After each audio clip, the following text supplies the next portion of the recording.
Give me a nightmare roommate story. Oh, God. We had this one in college named Chrissy.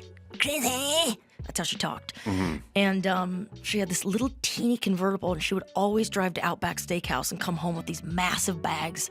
And she was, like, pretty docile most of the time, but then, like, the weekend would roll around, and she would roll out of the house. And it was in San Diego. We had a house with a pool. You could jump off the roof into the pool. Nice. And none of us were, maybe one of the girls in the house was in a sorority, but she would go to these like frat parties and come home with like the craziest shit. One time she came home head to toe covered in mud in a G-string and like fell into the pool. She had locked herself out of her own room, so she kicked down her own door. Wow. And like She had a lock on her room inside the apartment. Yes. And kicked in her own door. Yeah. She liked to drink this one, right? She sure did. Mm-hmm. Yeah.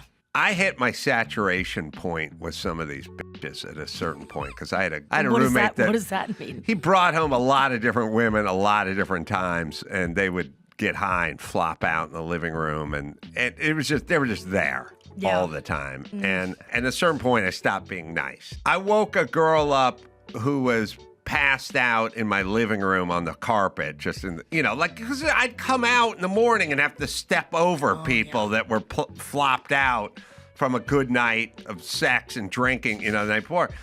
And I just had a new policy where I would take my foot and I'd put it on their rear end and I'd shake them a little, jostle it, and then I would go clean or leave.